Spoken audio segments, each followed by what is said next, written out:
जासूसी उपन्यास मौत का खेल भाग 21। ड्रोन सदर अस्पताल 10 मंजिला था और लाशघर 5वीं मंजिल पर था।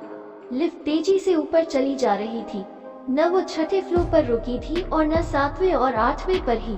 सोहराब लिफ्ट का जायजा लेते हुए तेजी से सीढ़ियों पर दौड़ रहा था।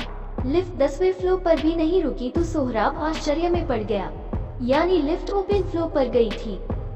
सोहराब भी सीढ़ियां नापते हुए आखिरी मंजिल की छत की तरफ पहुंच गया, जहां पर सीढ़ियां खत्म हुई थी।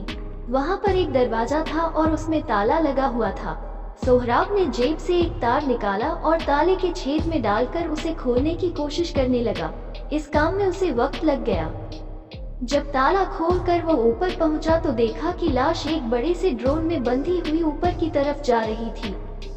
सोहराब ने एक लंबी छलांग लगाई और ड्रोन को पकड़कर लटक गया।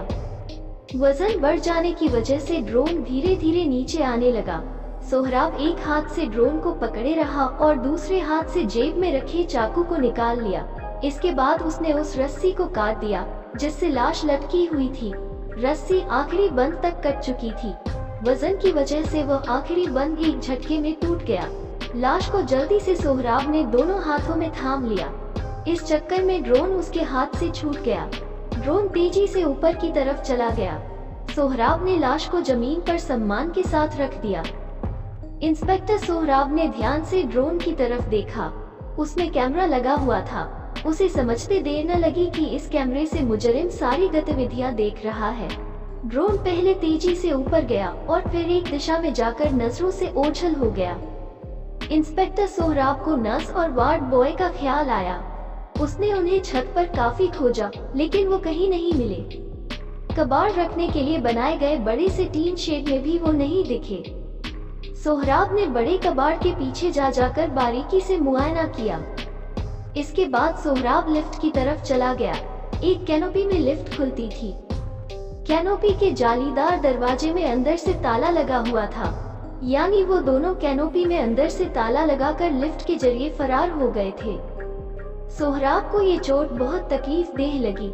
जहां सोहराब खड़ा था वह एक बड़ी सी खुली छत थी।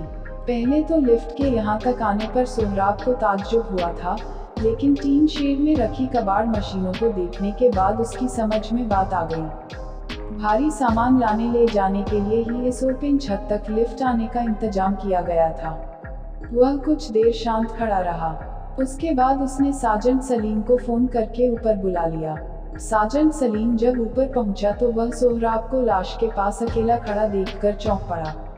उसकी कुछ समझ में नहीं आया कि माजरा क्या है।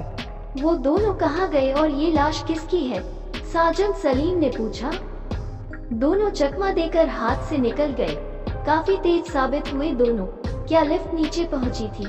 इंस्पेक्टर सोहराब ने पूछा। नहीं, वो ऊपर ही रुकी हुई है काफी देर से।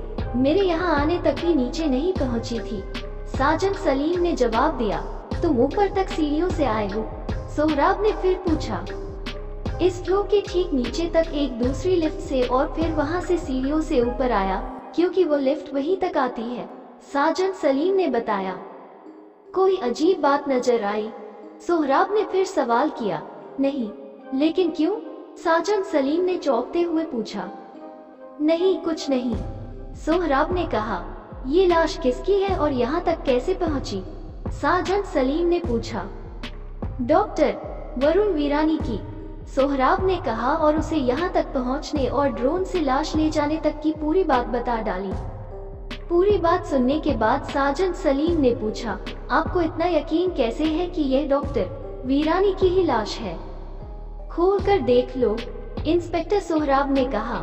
साजन सलीम ने जेब से निकालकर हाथों पर सर्जिकल दस्ताने पहने और लाश के करीब पहुंचकर उस पर से कपड़ा हटा दिया। लाश का चेहरा देखने के बाद साजन सलीम सीधा खड़ा हो गया और एक कदम पीछे हट गया।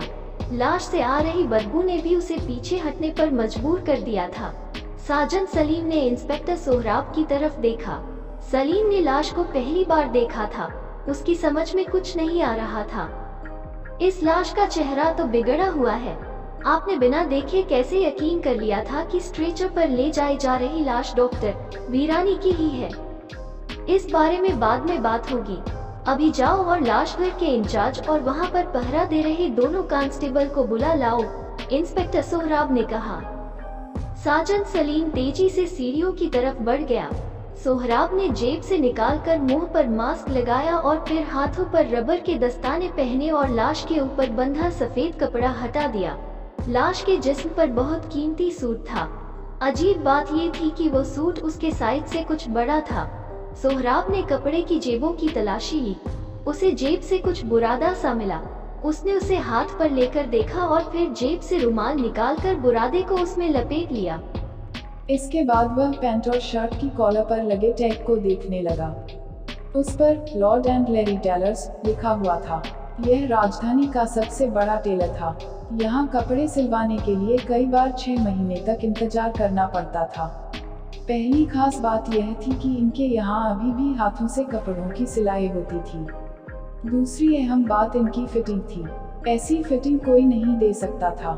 यह 127 साल पुरानी दुकान थी। इनके पुरखे अमेरिका से आए थे और फिर यहीं के होकर रह गए थे। हालांकि बेटियां और बेटे अब भी अमेरिका में ही ब्याहे जाते थे। इंस्पेक्टर सोहराब ने मोबाइल से टैग और कपड़ों की कई तस्वीरें खींची और फिर लाश पर कपड़ा फिर से बांध दिया। इस काम से फारिग होने के बाद उसने दस्ताने उतार दिए। सोहराब ने जेब से सिगार निकाली और उसका कोना तोड़ने लगा। वो गहरी सोच में डूबा हुआ था। उसने सिगार सुलगा ली और हल्के हल्के कश लेने लगा। वो बीच बीच में आसमान की तरफ भी देख रहा था। साजन सलीम दोनों पुलिस कांस्टेबल और लाश घर के इंचार्ज के साथ लौट आया। दोनों कांस्टेबलों ने आते ही सोहराब को सैल्यूट मारा।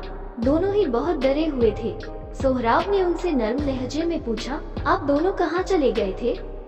दोनों कांस्टेबलों ने नजरें झुकाए हुए एक साथ कहा, साहब माफ कर दीजिए, गलती हो गई। मुझे ये जानना है कि आप लोग कहाँ और किसके कहने पर गए थे।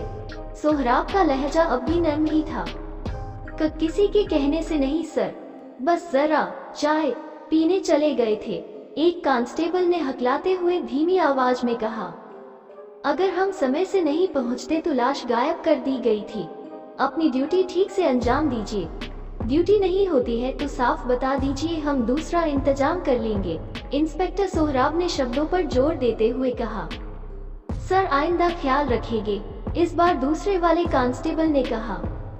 मैं चाय पीने जाने के खिलाफ नहीं हूँ, लेकिन एक साथ मत जाइए, ये बहुत ही महत्वपूर्ण मामला है। अगर लाश गायब हो जाती तो आपकी नौकरी भी जा सकती थी। आखिरी वाक्य बोलते हुए सोहराब का लहजा थोड़ा तेज हो गया था। कुछ देर की खामोशी के बाद सोहराब ने लाश घर के इंचार्ज से कहा, आप भी एहतियात बरतिएगा, इस लाश को ले जाइए और इसे लाश घर में रखवा दीजिए। दोनों कांस्टेबलों ने लाश को उठा लिया और उसे लेकर चले गए। उनके पीछे पीछे लाश घर का इंचार्ज भी चला गया। उनके जाने के बाद सोहराब ने कहा, आओ चलें। सीढ़ी पर पहुंचने के बाद इंस्पेक्टर सोहराब ने दरवाजा बंद करके उसमें ताला लटका दिया। बंद ताला तो खोला जा सकता है, लेकिन खुले ताले को बिना चाबी के बंद नहीं किया जा सकता है। इसके बाद वो सीढ़ियों से नीचे आ गए। सलीम लिफ्ट की तरफ बढ़ा तो सोहराब ने उसे टोकते हुए कहा, हमें सीढ़ियों से ही नीचे उतरना है। सोहराब की इस बात से साजन सलीम ने अजीब नजरों से सोहराब को देखा, जैसे कहना चाहता हो, लिफ्ट होते हुए भी 10वें फ्लोर से सीढ़ियों से कौन उतरता है महाराज। सीढ़ियां उतरते हुए जब वो 9वें फ्लोर पर पहुंचे तो सोहराब लिफ्ट की तरफ बढ़ गया। वहां सब कुछ नॉर्मल था। इसके बाद वो सीढ़ियों से ही 8वें फ्लोर पर पहुंचे। वो फिर लिफ्ट की तरफ चले गए।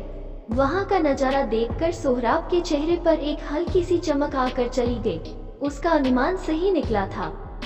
जिस लिफ्ट से वो नर्स और वार्ड बॉय ऊपर गए थे वो खुली हुई थी। उसमें स्ट्रेचर को फंसा दिया गया था। गेट न बंद हो पाने की वजह से वो लिफ्ट जहां थी वहीं रुकी हुई थी। सोहराब ने स्ट्रेचर को बाहर निकाल दिया। सलीम गेट पर पैर फंसा कर खड़ा हो गया। लिफ्ट के अंदर दोनों के मास्क, दोनों व्हाइट कोट और नर्स का स्कार्फ पड़ा हुआ था। सोहराब ने कोट की जेबों की तलाशी ली, लेकिन उनमें कुछ नहीं मिला। इसके बाद सोहराब ने स्ट्रेचर को अंदर कर दिया। लिफ्ट का ऑटोमेटिक दरवाजा बंद हो गया और वो नीचे की तरफ चली गई। अब आपको समझ में आया कि यह लिफ्ट नीचे क्यों नहीं जा रही थी? सोहराब ने सलीम से कहा। बहुत चालाक है, साजन सलीम ने कहा। चालाक नहीं, शातिर हैं।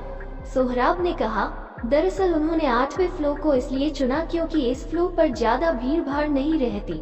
दूसरे उन्होंने सोचा हो कि अगर हम उनका पीछा करेंगे तो आखिरी यानी 10वें या 9वें फ्लोर पर उन्हें तलाशेंगे। उन्होंने लिफ्ट में अपनी पहचान बताने वाली चीजें उतार फेंकी, फिर यहाँ से दूसरी लिफ्ट के जरिए आराम से चले गए। ऐसे में वो हमारे सामने भी होते तो हम उन्हें न पहचान पाते। देखते हैं बकरे की माँ कब तक खैर मनाती है, साजन सलीम ने कहा। सोहराब दूसरी लिफ्ट की तरफ बढ़ गया। वहाँ उसने बारीकी से जायजा लिया, लेकिन वहाँ उन्हें कोई सुराग नहीं मिला। इसके बाद दोनों उसी लिफ्ट से नीचे आ गए। दोनों पार्किंग लॉट की तरफ बढ़ गए। सोहराब ने सलीम को चाबी देते हुए कहा, कार तुम ड्राइव करो। सलीम ने कार का गेट खोला और स्टीयरिंग सीट पर बैठ गया। सोहराब दूसरा गेट खोलकर उसकी बगल वाली सीट पर बैठ गया। साजन सलीम ने इग्निशन में चाबी लगाई और कार स्टार्ट कर दी। कार धीमी रफ्तार से कंपाउंड से चल दी। कहाँ चलना है? साजन सलीम ने पूछा। Lord and Larry tailors, Sohrab ने कहा। नया सूट सिलवा रहे हैं? साजन सलीम ने पूछा। नहीं, तफ्तीश के सिलसिले में चल रहे हैं, सोहराब ने कहा। एक अहम सवाल ये भी है कि इतना बड़ा ड्रोन किसके पास है, ये भी चेक करना होगा। कार सदर अस्पताल के कंपाउंड से निकलकर सड़क पर आ गई थी। कार के बाहर निकलते ही गेट पर खड़े आदमी ने किसी को फोन मिलाया और धीमी आवाज में कुछ बताने लगा। लॉर्ड एंड लैरी टेलर्स के यहाँ से उन्हें क्या जानकारी मिली?